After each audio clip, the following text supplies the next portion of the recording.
Bonjour et bienvenue à tous. Effectivement, voilà, je vais parler de Cellou Dalein Diallo. Monsieur Cellou Dalein Diallo, il est leader de l'UFDG, nous le connaissons très bien. Alors, ce thème, donc, c'est sur lui ce matin. Je dis tout simplement que l'argument de Cellou Dalein Diallo, leader de l'UFDG, est irrationnel. L'argument par rapport donc à l'esprit du troisième mandat, disons, du général Lansana Conté. Très bien, cher Condoguilien. Voilà. Pour tout simplement analyser cela, tout à l'heure, j'ai écouté ce discours de Cellou Dalein Diallo. C'est ce matin, effectivement, j'ai pu écouter ce discours, une interview que Cellou Dalein Diallo a accordée, disons, à une chaîne étrangère. Je crois que c'est soit France 24 ou, je sais pas, Radio France Internationale. Alors, je ne sais pas quand, c'était hier, cette semaine ou non, voilà, mais de toute façon, l'élément est là, l'argumentation est là, dans cette interview. Très bien. Alors, la question a été posée à M. Cellou Dalein Diallo, n'est-ce pas? Alors, parce que nous sommes dans cette, voilà, l'actualité, on est sur Mamadi Doumbouya, on est sur cette alors représentativité, possible représentativité, on ne sait pas, disons de Mamadi Doumbouya, donc comme candidat pour les prochaines élections. Nous en sommes, on en parle par-ci par-là, n'est-ce pas?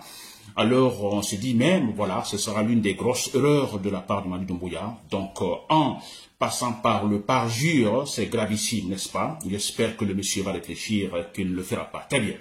Alors nous sommes dans cette ambiance, chacun argumente par-ci par-là, et dans la foulée également, on a M. Cellou Dalein Diallo, d'ailleurs c'est normal, il est un leader politique, je dirais le plus important donc actuellement en Guinée depuis quelques années. Il est en fait, il a le leadership, s'il vous plaît, n'est-ce pas? Très bien. Alors lui aussi s'est prononcé sur le cas de Mamadi Doumbouya, alors pas étonnant. Alors non, il a dit Mamadi Doumbouya commettrait la plus grosse erreur de sa vie. Alors, il se demande alors, mais pour quelle raison Alpha Condé a été renversé? Et Cellou Dalein Diallo a parlé du parjure, n'est-ce pas? Il a même parlé d'un changement de ton, que ça, on n'acceptera pas, ça c'est vrai. S'il faut passer par tous les moyens, on le fera. Très bien, ça c'est tout ça c'est bien. Donc, Cellou Dalein Diallo aussi donne son avis sur la question. Très bien. Alors, dans cette interview que j'ai écoutée, Cellou Dalein Diallo avec donc la presse internationale, alors la question lui a été posée. On dit, monsieur Cellou Dalein Diallo, alors actuellement, bon voilà, tous, alors vous, en fait, dénoncez l'attitude du gouvernement de la transition, etc., etc. Mamadi Doumbouya qui, en fait, avait dit au départ, bon, il ne sera pas candidat, mais voilà, il y a des voix qui montent par-ci, par-là, que voilà, que sa candidature ne posera pas problème, de toute façon, par rapport à la Constitution, cher Guinéen, n'est-ce pas? Alors, les journalistes le disent, pour écouter, mais M. Cellou Dalein Diallo, vous-même, vous, disons, pendant le régime de Lansana Conté, on se rappelle que Lansana Conté également avait en fait passé au troisième mandat, n'est-ce pas? Ce troisième mandat qui violait la Constitution, qui violait l'esprit du processus démocratique, n'est-ce pas? Alors, il dit, bon écoutez, finalement, Lansana Conté est passé à la vitesse supérieure, il y a eu une nouvelle constitution, n'est-ce pas, pour permettre à M. Lansana Conté de, effectivement, voilà, de se maintenir au pouvoir, n'est-ce pas? Très bien. Il dit, mais monsieur, vous, Cellou Dalein Diallo, vous-même, vous étiez là, vous avez en fait alors supporté cette idée du troisième mandat, cet esprit du troisième mandat, n'est-ce pas? Et que d'ailleurs, après, vous aviez été nommé Premier ministre dans ce même régime par Lansana Conté. Alors, comment expliquez-vous cela? La question a été posée à M. Cellou Dalein Diallo. Très bien. C'est une super bonne question, c'est vrai, une très bonne question. Alors, très malheureusement, alors je n'ai pas été convaincu par la réponse de M. Cellou Dalein Diallo. Je rappelle que Cellou Dalein Diallo, il est le leader politique de l'UFDG. Alors, son importance, on n'en parle pas. Son électorat, là, on n'en parle pas. Vous comprenez, cet homme a été plusieurs fois, en fait, triché. Il pouvait facilement gagner les élections en 2010. 5 années après, aussi, voilà, il a été recalé par-ci, par-là. N'est-ce pas? Alors, cela, je le défends, ça c'est vrai, je défends toute personne qui tente effectivement de donner un élan positif à notre processus de démocratisation, et ça c'est vrai. Et Seydou Diallo, je dis, c'est une grande personnalité, si nous prenons donc sa personne, une grande personnalité. Alors, vous comprenez, je crois que tout le monde le sait, même ses adversaires le savent très bien, n'est-ce pas? Et autre chose, Seydou Diallo aussi, il faut le dire que il faut le défendre. L'une des causes ou l'une des raisons qui me pousse effectivement à défendre cet homme, parce que je suis pour le processus de démocratisation, je suis pour une démocratie, je suis pour la loi au-dessus de tous les Guinéens, n'est-ce pas? Très bien, chers compatriotes guinéens. Alors, il y a un élément qui est important, si vous remarquez bien, toutes les décisions politiques de Alpha Condé jusqu'à maintenant sont déterminées par la position politique de Seydou Diallo. C'est clair. Si vous vous rappelez, je peux dire pendant tous les 2 mandats de Alpha Condé, ça a été conditionné par la position politique de Seydou Diallo. D'abord, les élections en 2010, on a vu l'écart entre le premier tour et le deuxième tour. Alors, cet écart de jamais vu. Alors, il était question de tout faire pour que Seydou Diallo n'arrive pas au pouvoir. C'est-à-dire qu'un peuple n'arrive pas au pouvoir. Il faut le dire. Ça, c'est la vérité. N'est-ce pas? Alors, vous voyez, alors, depuis qu'Alpha Condé est arrivé au pouvoir, tout ce temps, il se bat uniquement pour pouvoir noyer Seydou Diallo. C'est-à-dire faire tout pour que cet homme n'arrive pas au pouvoir, pas seulement cet homme, mais pour que un citoyen guinéen, un peuple n'arrive pas au pouvoir. Donc, finalement, il a conditionné tout je disais même au temps d'Alpha Condé, à cause de Seydou Diallo, Alpha Condé, en fait, se plonge dans les erreurs.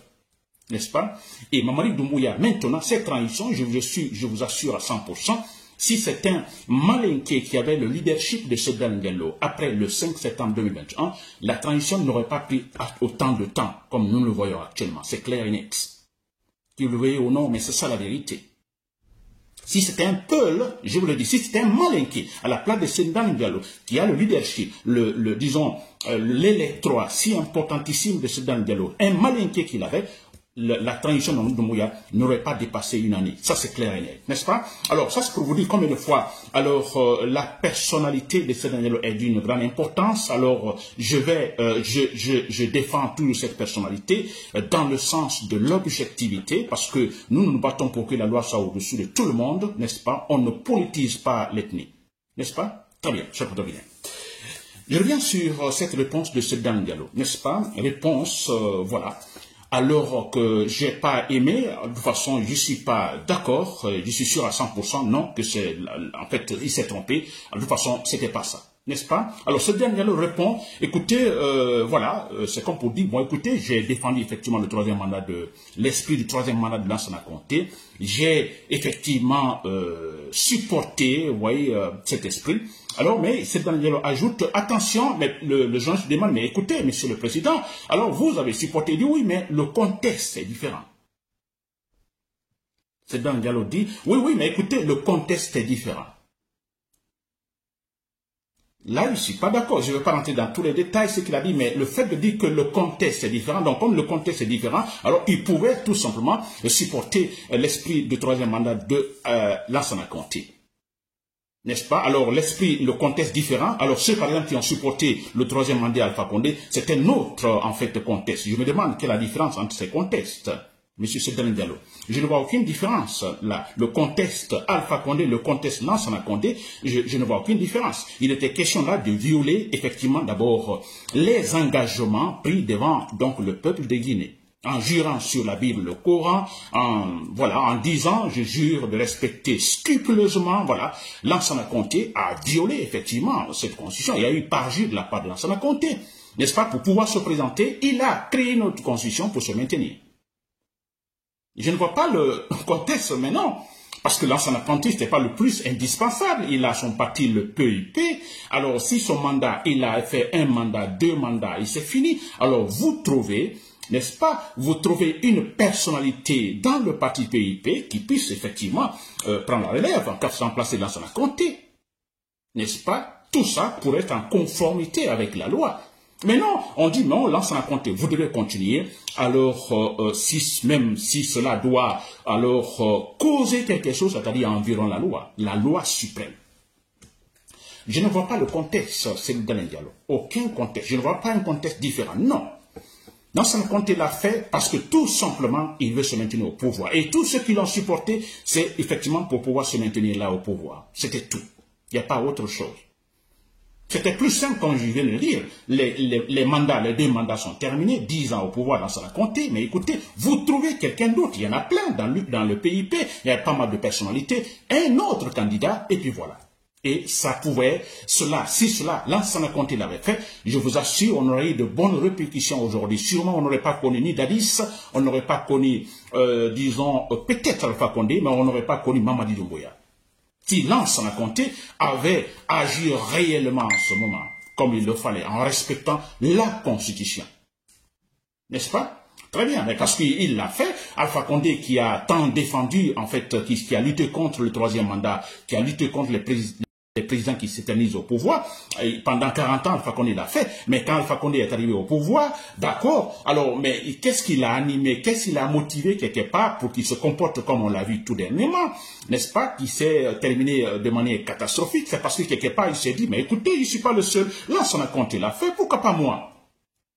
N'est-ce pas? Mais si Lansana Conté avait agi réellement, démocratiquement, proactivement face à la constitution guinéenne, je vous assure, on n'aurait pas connu tant de problèmes que nous, en fait, connaissons aujourd'hui. Donc je ne vois pas, disons, que Dalein Diallo parle de contexte, n'est-ce pas?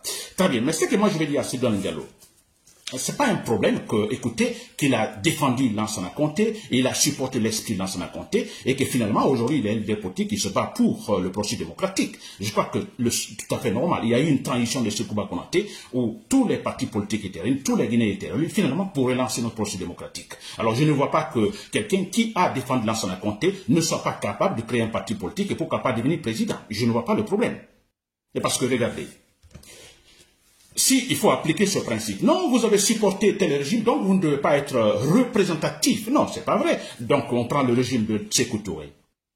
N'est-ce pas? Si on applique Sékou Touré, c'est-à-dire tous ceux qui ont servi au temps de Sékou Touré, alors vous ne devez pas être représentatif. Donc écoutez, moi je ne sais pas comment expliquer. Ceux qui sont arrivés au pouvoir en 3 avril 84 avec Lansana Conté, qui ont pris le pouvoir, les militaires, mais ils sont issus du régime de Sékou Touré. C'est les gens qui ont défendu corps et âme Sékou Touré, qui ont défendu la révolution. Des gens qui ont massacré, mis les gens en prison au Cambodge. Ce sont ces militaires-là. N'est-ce pas? Mais voilà, à un moment donné, on a 3 avril, ils prennent, ils font un coup d'état militaire, changement. Alors nous sommes pour la démocratie légale. Ça, c'est pas un problème. Du moment que le changement va du mauvais au bon, ce que je disais l'autre fois. Si vous quittez du négatif vers le bon, on applaudit. Mais ce qui est grave, vous quittez le positif, vous retournez en fait vers le négatif, c'est ce qui est condamnable.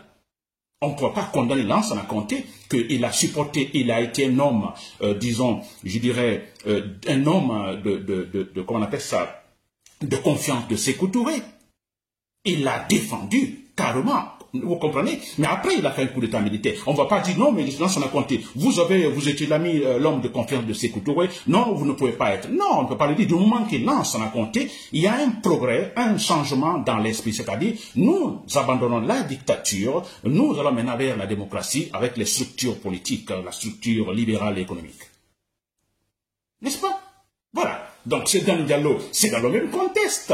On ne peut pas vous condamner, vous comprenez? Alors, parce que vous avez appartenu au régime de Lansana Conté, et parce qu'à un moment donné, vous avez supporté, en fait, l'esprit. Écoutez, alors, nous sommes dans un processus démocratique, nous évoluons. Nous étions dans la dictature populiste de Sékou Touré. À un moment donné, à partir de 84, alors, on est dans la démocratie, n'est-ce pas? On est il y a des étapes dans ce processus démocratique. Arrivé à un moment donné, bon, voilà, on a cette fois-ci, voilà, des présidents qui tentent tout simplement de dire, bon, écoutez, nous sommes dans la démocratie qui organise des élections, disons, à l'apparence. Vous voyez, ça va comme ça, c'est comme je disais l'autre fois, on va continuer avec ce processus. Arrivé à un moment, on aura le positif plus de positif que le négatif. C'est ce que nous cherchons.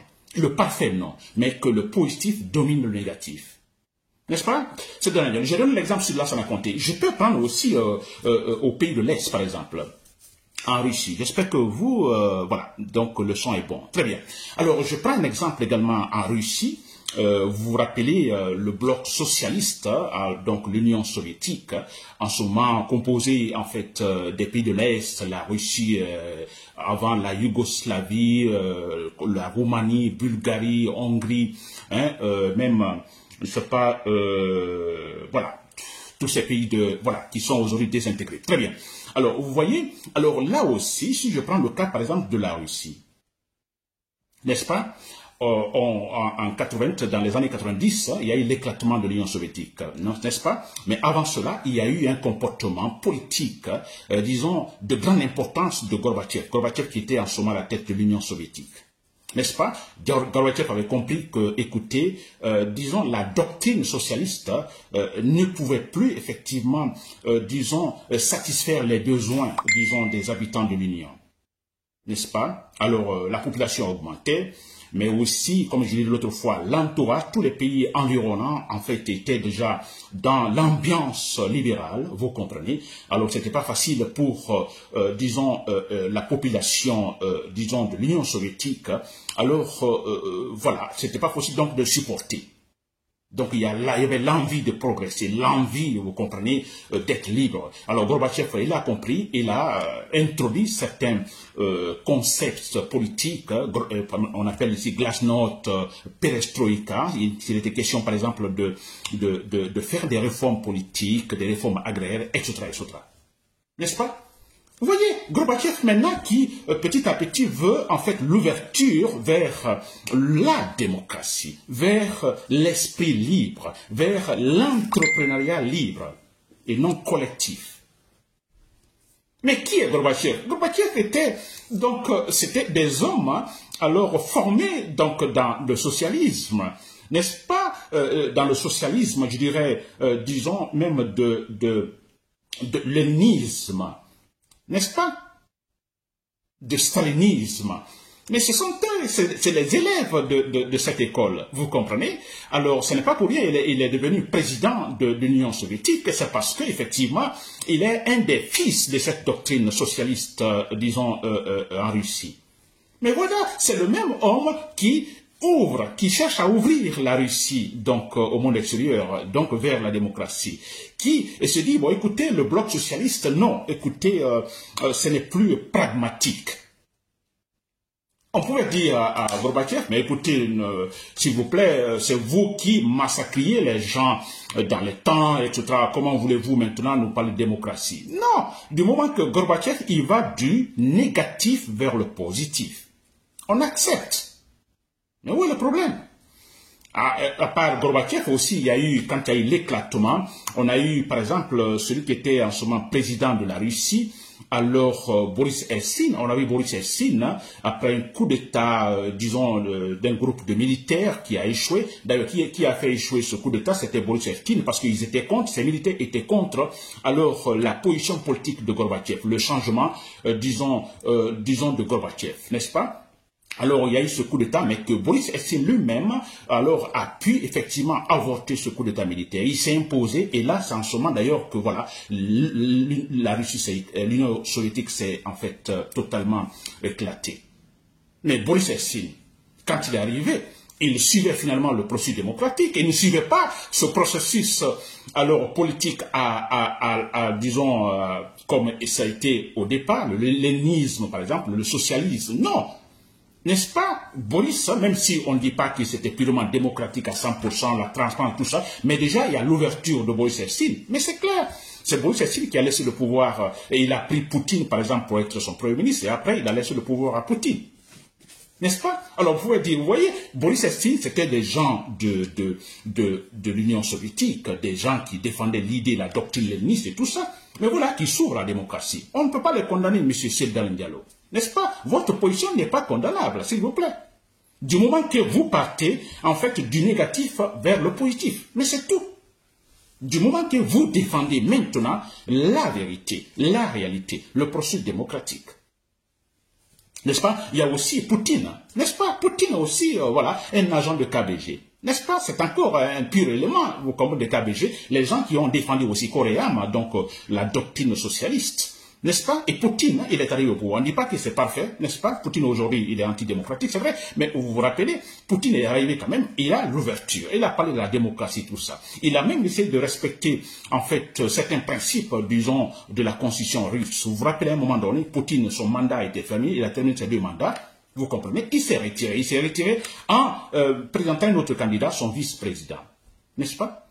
Qui a pris sa place et qui a fait un mandat. Et Poutine est revenu après. Pourquoi? Donc il y a quelque part, même si voilà, on ne parle pas de la transparence démocratique là, mais l'idée est là, l'esprit est là. Poutine se dit, bon écoutez, parce que si c'était le temps de régime socialiste, non, Poutine n'a pas besoin de faire de telles acrobaties politiques. Non, il s'imposerait tout simplement 2 mandats, 3 mandats, 10 mandats et continue. N'est-ce pas? Mais quelque part, avec Poutine, on a vu, non, il dit, bon, 2 mandats, je me retire, je présente mon vice-président, alors, et après un mandat, moi, je le présente. Vous voyez, ça déjà, c'est important, ça prouve qu'il y a l'esprit démocratique dedans.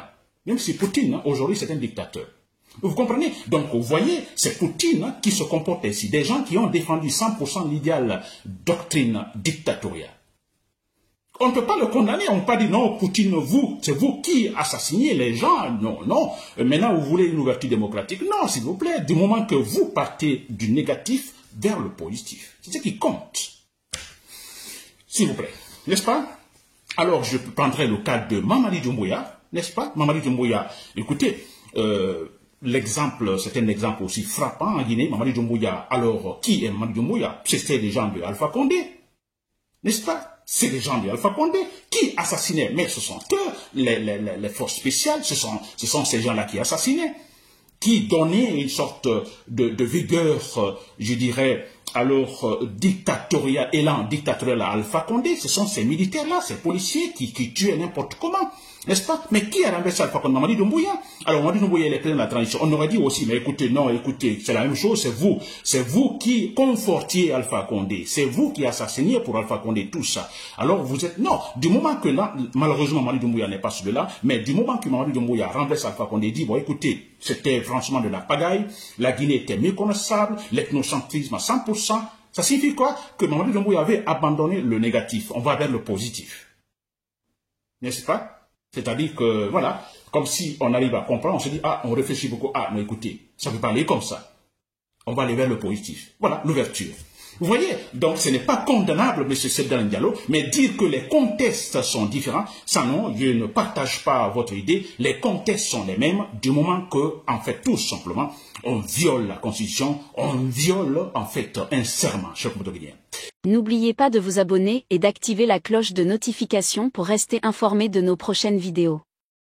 Restez à l'écoute pour les développements passionnants à venir.